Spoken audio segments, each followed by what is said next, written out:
I was elbow-deep in a growth seam when the alert came through. That needs context. Most people hear Chief Growth Engineer and picture someone at a console, running numbers. They're not wrong. I do that too. But the Tidemark Wall is alive, and alive means hands-on. The wall stretches 400 kilometers along what used to be the Northern Atlantic shelf, from the ruins of old Reykjavik all the way down past the Faroe Rise. It stands 90 meters above the waterline at its tallest point and descends another 60 below. It breathes, it metabolizes, it grows, and where it grows unevenly, someone has to get in there with a resonance cutter and a pair of insulated gloves and remind the biomass which direction is out. That someone, more often than not, was me. I'd been on the wall for 31 years by then. Edvard Holst, Chief Growth Engineer, Tidemark Section 9, the most active growth zone on the entire northern face. Section 9 sits where the deep Atlantic current hits the shelf and brings up cold, mineral-rich water that the wall's root systems drink like wine. The biomass there grows faster than anywhere else. It also grows stranger. I'd pulled crystalline nodes out of seam fissures the size of my forearm, structures the wall had invented on its own, by processing trace minerals we hadn't even catalogued yet. I sent them down to the deep labs in Grindavik and never heard back. That's how it always went. The wall was smarter than us in the places we couldn't reach. That's not poetry, that's engineering fact. The Tidemark Wall is the largest single biostructure on Earth, but it isn't unique. There are 19 major living defense structures ringing the planet. The Kiribati Reef Array in the Pacific, the Shenzhen Curtain along the old South China coast, the Drakensberg Route in southern Africa, the Cascadia Spine on the Western American shelf. Each one was seeded differently, adapted to local chemistry, grown over centuries from starter cultures that our ancestors engineered in the first decades after the scarring. But the principle is the same in all of them. Take what was left behind, learn from it, grow the scarring. That's the polite name. 30,000 years ago, a resource extraction fleet from the Veshtari Compact arrived in our system, surveyed Earth, determined it had what they needed, and took it. They were efficient about the taking and indifferent about the aftermath. Their extraction process involved deep crust resonance mining, which required clearing the biosphere first, or at least suppressing it enough that it wouldn't interfere with the resonance drills, so they seeded the atmosphere with a compound we eventually named Vesh-7. It was a biochemical defoliant on a planetary scale. It killed plant life first, then worked its way through the soil biome, the freshwater systems, the ocean plankton chains. Within 40 years of initial dispersal, Earth's surface biomass had declined by 91%. The Veshtari mined what they wanted, loaded their extraction haulers, and left. They did not look back. Why would they? We were a minor biosphere on a middleweight rocky planet in an unremarkable arm of the galaxy. Our forests, our oceans, our cities, whatever primitive settlements we'd managed at that stage, were incidental, collateral. The Veshtari extraction fleet had stripped 11 worlds before ours and would strip others after. We were a line item in a ledger, VE 4471. Extracted, defoliated, closed. What they left behind was a world soaked in Vesh-7, a compound designed to suppress biological recovery for centuries. They assumed it would keep the planet sterile long enough for the residual chemistry to degrade on its own, leaving a barren but chemically neutral husk, something a salvage crew might return to in a few thousand years to check for secondary mineral deposits pushed up by geological activity. They were right about the timeline. They were wrong about everything else. Humanity survived the scarring. Not easily. Not quickly. not without cost that I still feel in the architecture of every city on this planet, in the names we give our children, in the way we build. We survived in deep shelters, in sealed cavern networks, in submarine habitats, along the mid-ocean ridges, where geothermal vents provided energy, and the water column provided just enough biological feedstock to keep us alive. The population dropped to under 4 million worldwide in the first 2 centuries. The archive records from that period are the quietest documents I've ever read. Not because they lack detail, they are meticulous. Every birth recorded, every death, every caloric deficit, every failed crop cycle in the hydroponic bays. They are quiet because the people who wrote them had decided, collectively and without drama, that they were going to survive, and that the record of how they did it would matter to someone later. It mattered to me. The breakthrough, the real one, the one that changed everything, came in the 4th century after the scarring, when a biochemist named Yrsa fell, working in a geothermal lab under what is now the Tidemark Section 3, discovered that Vesh-7 wasn't just a poison, it was a scaffold. Its molecular structure, once you understood it, could be repurposed. It bonded with terrestrial organic compounds in ways the Veshtari hadn't anticipated, because they'd never studied Earth's biology deeply enough to care. Fell's team spent 11 years developing the first Vesh-adapted growth culture, a bioengineered organism that didn't just tolerate Vesh-7 but used it as a structural substrate. It grew in the poison. It grew from the poison.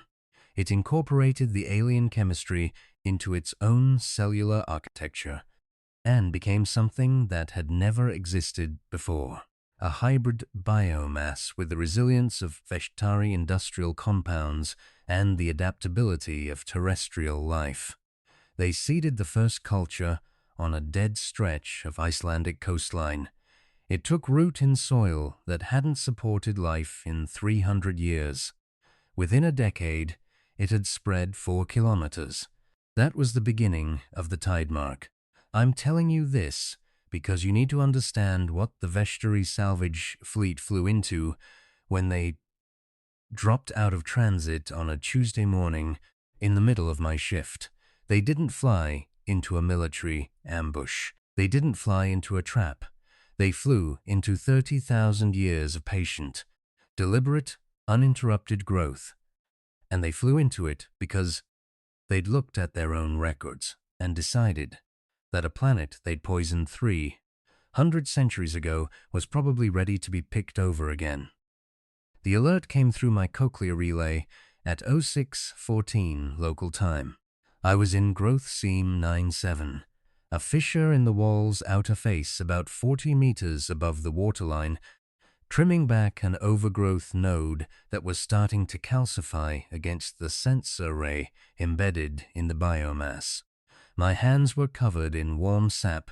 The wall runs about 4 degrees above ambient, and I could feel the slow, rhythmic pulse of the root network beneath my boots. The wall has a heartbeat, not a metaphor, a structural rhythm, about 1 cycle per 90 seconds, driven by the fluid transport system that moves nutrients from the deep roots to the upper growth zones. You feel it in your feet after a few years. You stop noticing it after a few more. You only notice again when it changes. It changed. The pulse quickened.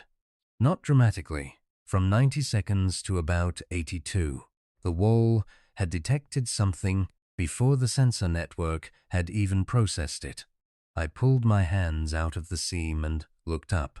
The sky over Section 9 was clear, pale blue, the usual high-latitude morning light that made the wall's upper surface glow a faint amber where the bioluminescent signaling layers caught the sun, nothing visible. But the wall knew. 14 seconds later, the relay confirmed it. Transit signatures, multiple. 43 contacts resolving out of compressed space at the edge of the system, inbound on a vector that matched, exactly matched, the old Veshtarish approach corridor locked in the archive from 30,000 years ago. I climbed out of the seam and stood on the wall's upper parapet. The wind off the Atlantic was cold and steady. Below me, the wall curved away in both directions, its living surface textured like bark, studded with sensor nodes and defense emplacements that looked, from a distance, like the thorns on a massive stem. Behind me, on the landward side, the city of Grindavik spread across the reclaimed Icelandic plateau, a dense, vertical metropolis of 3 million people, its towers threaded with the same biostructural material as the wall, its foundations rooted in the same deep network. Above Grindavik, at various altitudes between 1 and 6 kilometers, 7 Kilwright-class atmospheric warships hung in their standard patrol formation, their hulls dark against the pale sky, each one 1.5 kilometers long. They had been there since before I was born. They were always there. The Veshtari salvage fleet would not have expected any of this. Their last record of Earth was a poisoned husk leaking Vesh-7 into a dead atmosphere. Their salvage protocols. We'd studied captured Veshtari data cores from the derelict mining rigs they'd left behind on the ocean floor, called for. A standard approach to chemically degraded extraction sites, low-power transit, passive scan on descent, mineral survey, and retrieval of any secondary deposits worth the fuel cost.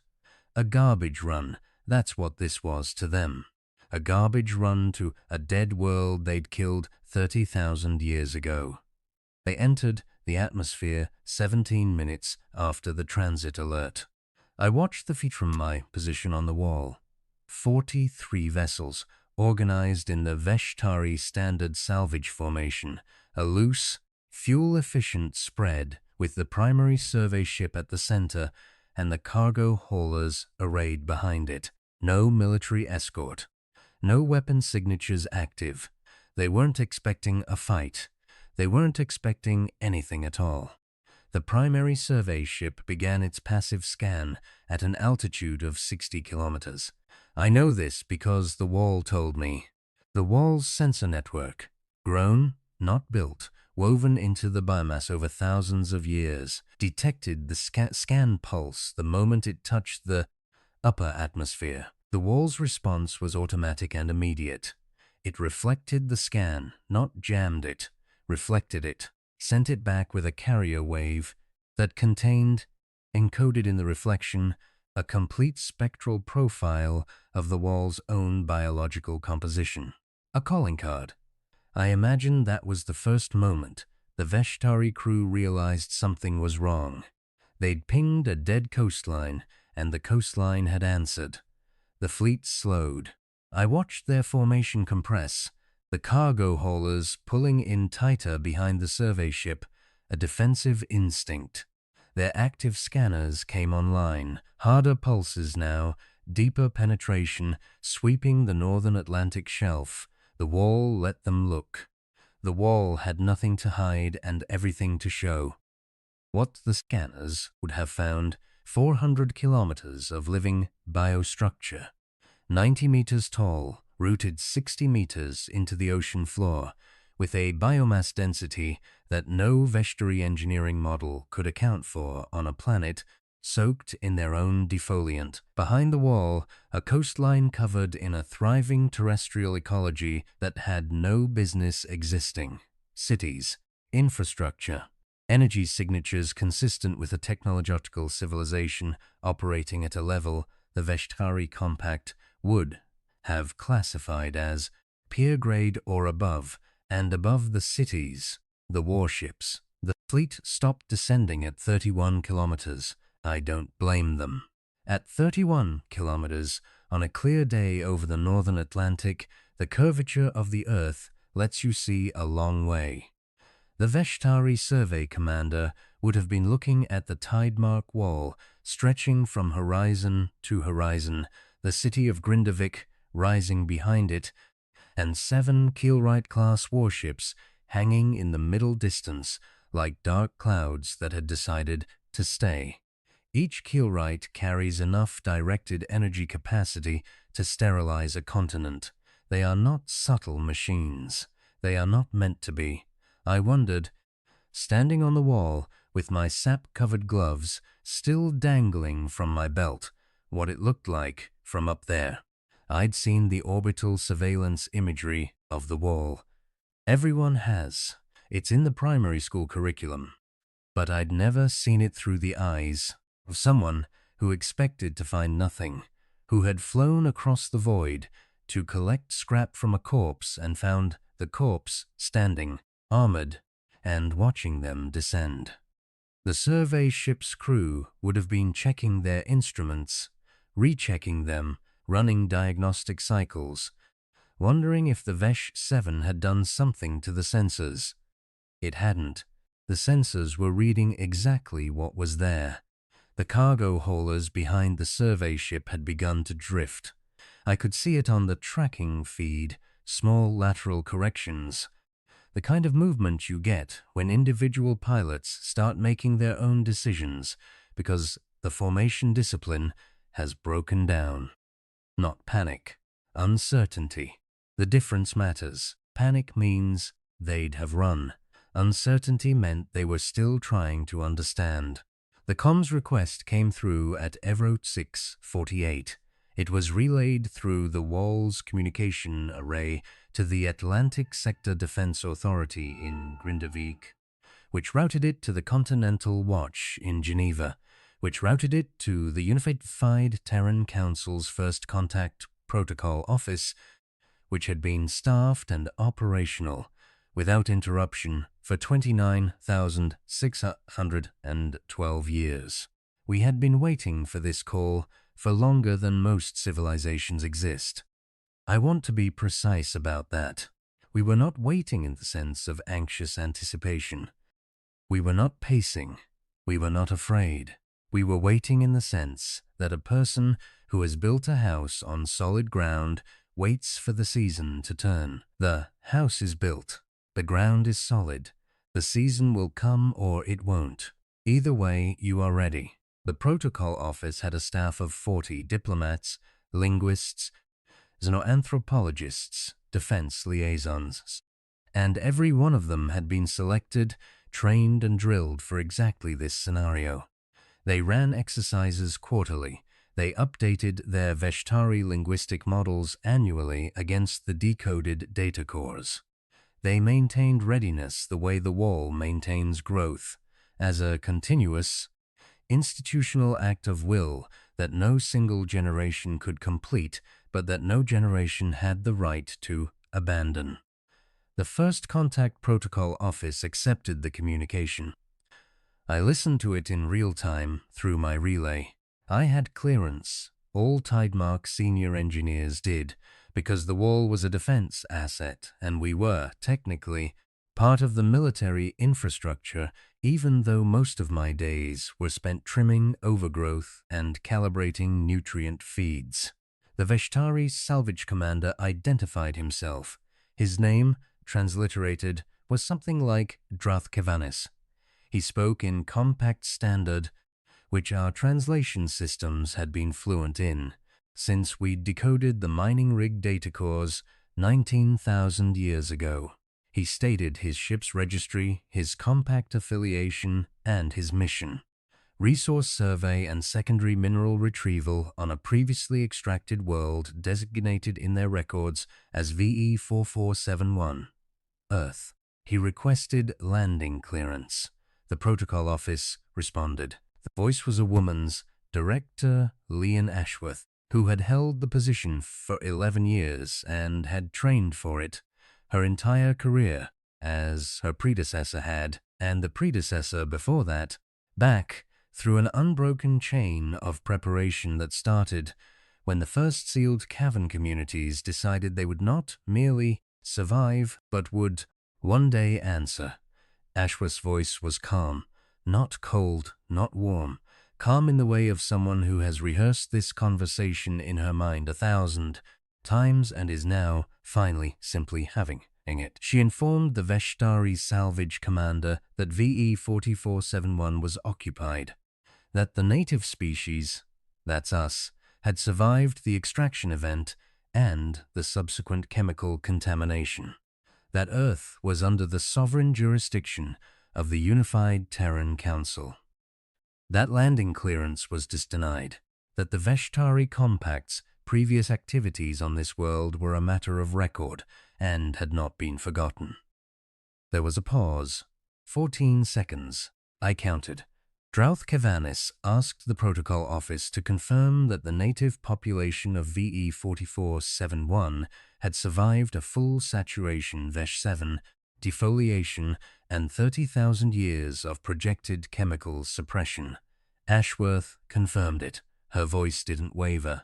She'd been trained for this specific exchange.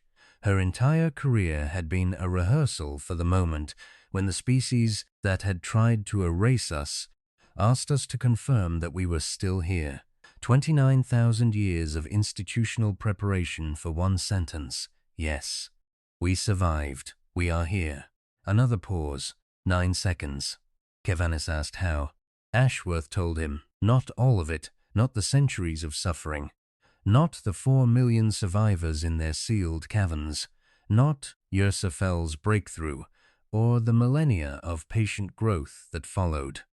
She told him the part that mattered to a Veshtari salvage commander standing on the bridge of a ship that suddenly had nowhere safe to land. She told him that humanity had repurposed Vesh-7, that the compound he was scanning in the wall's biomass, the compound his instruments were almost certainly flagging as anomalous, was a derivative of the same agent his predecessors had used to kill this world, that we had taken their poison and built from it, that biostructural material forming the tidemark wall, the foundation of our cities, the hull lining of our warships, and the substrate of our orbital defense platforms was grown from Veshtari chemistry, adapted by terrestrial biology, refined over 30 millennia into something his compact had no equivalent for. She said it without pride. She said it the way you'd read a technical specification to someone who needed to understand what they were looking at. I stood on the wall and felt its pulse under my boots, 82 seconds per cycle, still elevated. The wall was paying attention. The Unified Terran Council authorized what the protocol manual calls a guided observation transit. Not an attack, not an escort under arms, a tour. The idea had been in the protocol manual for as long as the manual had existed. If the species that scarred us ever came back, and if they came back without weapons hot, we would show them what we'd become. Not to threaten, not to gloat, to make the record clear so that whatever they reported back to their compact would be accurate. 3 Kilrite warships detached from the Grindavik patrol and ascended to meet the Veshtari fleet at 31 kilometers. The size differential was apparent immediately. A Kilrite is 1.5 kilometers long, with a beam of 300 meters and a mass that makes it visible to the naked eye from the surface. The Veshtari survey ship was perhaps 400 meters. The cargo haulers were smaller. The 3 Kilrites took position around the fleet, above, below, and abeam, and began a slow, guided transit southward along the Atlantic shelf. They showed them the wall first, the full 400-kilometer stretch from Section 1 above Old Reykjavik to Section 12 at the Faroe Rise. The Veshtari fleet's scanners ran continuously. I know because the wall reported every pulse. They were scanning the biomass composition, the structural density, the energy signatures, the depth of the root systems. They were trying to understand how a living structure this large could exist on a world that should have been chemically dead. Then the transit turned east, over the reclaimed European continental shelf. The Veshtari fleet passed above the Dover confluence, the point where the Tidemark Wall's southern extension meets the Channel route. a submerged biostructure that threads beneath the Old English Channel and connects to the Seine Basin Defense Network. Below them, the cities of the European Reclamation Zone spread across land that had been barren, toxic waste 30,000 years ago. 12 million people live in the Dover Confluence metropolitan area. The towers are grown, not built, biostructural cores with engineered facades rooted in the same deep network as the wall. From altitude, it looks like a forest of luminous columns rising from green earth, threaded with transit lines and atmospheric craft moving between them. The Veshtari fleet passed over it in silence. No further comms requests. The transit continued south to the Gibraltar Gate, the massive biostructural arch that spans the strait where the Mediterranean meets the Atlantic. The gate is the single most visible human structure on Earth from orbit. It rises 310 meters above sea level at its apex, and its span is 14 kilometers. It was grown over a period of 600 years, starting in the 5th millennium after the scarring, as both a tidal regulation structure and a defense hardpoint. Its surface is covered in sensor arrays, communication relays, and directed energy emplacements that have never been fired in anger. They have been tested. The test results are in the archive. The archive is not classified. Anyone who asks can read it. The Veshtari fleet slowed as they passed the gate. I think that was the moment it became real for them, not the wall. The wall was enormous, but it could be rationalized as a geological anomaly, maybe, if you squinted and didn't look too closely. Not the cities. Cities can be small, fragile, temporary, but the Gibraltar Gate is none of those things. It is a structure that took 6 centuries to grow, that serves both civil and military purposes, that is maintained by a rotating staff of 12,000 engineers and biotechnicians, and that exists because the civilization that built it had the patience and the resources to spend 600 years on a single project and then maintain it for 24,000 more. That is not a scrappy survival story. That is not a species clinging on by its fingernails. That is a civilization that decided what it wanted to be and then spent longer than the Veshtari Compact has existed becoming it. I've walked the base of the Gibraltar Gate once, on a professional exchange when I was still a junior engineer. You stand at the waterline and look up, and the structure curves away from you into the sky, its surface alive with the same amber and green bioluminescent signaling that patterns the wall, and you understand something about time that you can't understand any other way. 600 years of growth, tended by generations of engineers who knew they would never see the apex completed. They grew it anyway. Their grandchildren's stood at the top when the final growth culture sealed the arch and the gate became whole. That kind of patience isn't natural. It's cultivated. It's the thing the scarring taught us, that survival isn't a sprint. It's a decision you make every single day for longer than you can imagine, and then you keep making it. The transit turned north again after Gibraltar, climbing to high altitude for the orbital segment. The 3 keelwrights guided the Veshtari fleet up through the atmosphere and into low orbit, where the Terran orbital defense grid became visible. I lost the direct wall relay at that point, too far from Section 9's communication range, and switched to the general broadcast feed that the Council had authorized for all defense-grade personnel. The orbital grid is not a secret. It's visible from the surface on clear nights, a faint lattice of lights that most children learn to identify by age 6. Up close, it is something else. 1,400 platform stations in interlocking orbital shells, each one a biostructural node grown from the same Vesh-adapted material as the wall, each one armed, each one connected to its neighbors by communication and energy transfer filaments that make the entire grid function as a single distributed defense system. The grid has been operational for 19,000 years. It has been expanded, upgraded, and regrown continuously throughout that time. It has never been tested in combat because nothing has ever come close enough to test it. The oldest platforms in the grid still carry growth rings in their structural cores. Visible layers, like the rings of a tree, each one representing a growth season. Engineers on the orbital maintenance crews can read those rings the way a forester reads a trunk. This section grew during the 9th expansion. This layer formed during the mineral surge of the 42nd century. This discoloration marks the year the deep labs in the Indian Ocean finally cracked the tertiary Vesh-7 isomer, and the entire grid was reseeded with the upgraded culture.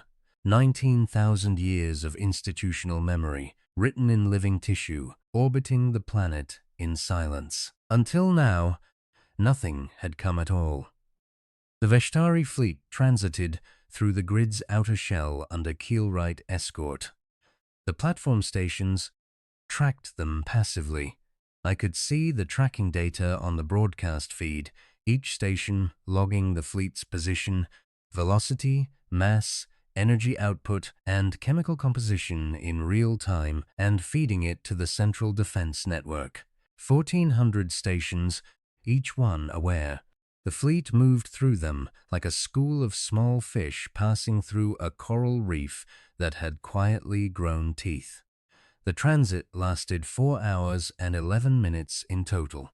The Veshtari fleet was shown the Tidemark Wall, the European Reclamation Zone, the Gibraltar Gate, the Orbital Defense Grid, and, on the return leg, the Pacific Theater, where the Kiribati Reef Array and the Cascadia Spine are visible from orbit as massive green and amber structures along the coastlines, flanked by warship patrol groups and atmospheric defense stations. They were shown the Indian Ocean Basin, where the deep water processing platforms, the spots that originally cracked the Vesh-7 molecule and learned to repurpose it, still operate, still grow, still refine. They were shown everything, not because we wanted to intimidate them, though I won't pretend that wasn't part of it, because the protocol required accuracy. If the Veshtari Compact was going to receive a report about VE4471, it was going to be a complete one. The final communication came as the Veshtari fleet was being escorted back to its original entry vector for departure. Drouth Kavanis reopened the channel. His voice, through the translation system, was quieter than before. He asked, and I am paraphrasing, because the exact phrasing in Compact Standard doesn't translate cleanly, whether humanity intended to pursue reparations for the original extraction event, whether there would be consequences beyond the denied landing clearance, whether we were going to follow them home. Director Ashworth answered, I remember her words because I played the recording back 6 times that evening.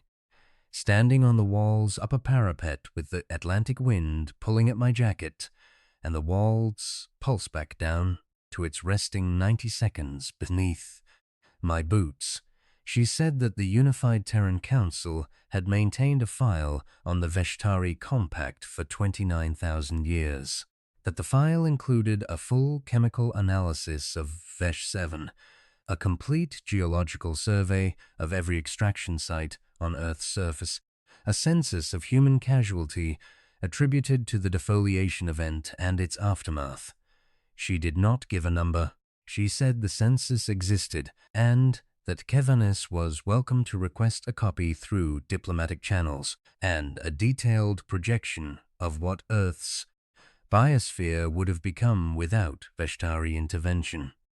She said that Earth had spent the intervening 30,000 years not seeking revenge, but building something that made revenge irrelevant. That the Tidemark Wall, The defense grid, the warships, and the civilization they protected were not weapons aimed at the Veshtari Compact. They were the answer to a question the Compact had never thought to ask. What happens when you poison a world and the world decides to grow anyway? She said the Veshtari fleet was free to leave, that the Compact was free to send diplomatic envoys through proper channels if it wished to establish formal relations, that any future approach to Earth's system without prior authorization would be treated as a hostile incursion and met accordingly. And she said, the last thing before the channel closed, that Kavanis should tell his superiors that the compound in the wall's biomass, the compound lining the warship hulls, the compound threading through every defense platform in the orbital grid was Vesh 7, their Vesh 7, modified, adapted, grown into something they'd never imagined because they'd never stayed long enough to imagine it. That the poison they'd used to kill this world was now the material from which this world defended itself. That every structure Kavanis had scanned in the last 4 hours was, in a real and measurable chemical sense, built from the thing his people had tried to destroy us with. She suggested he include that in his report. The channel closed. Veshtari fleet pulled away under escort.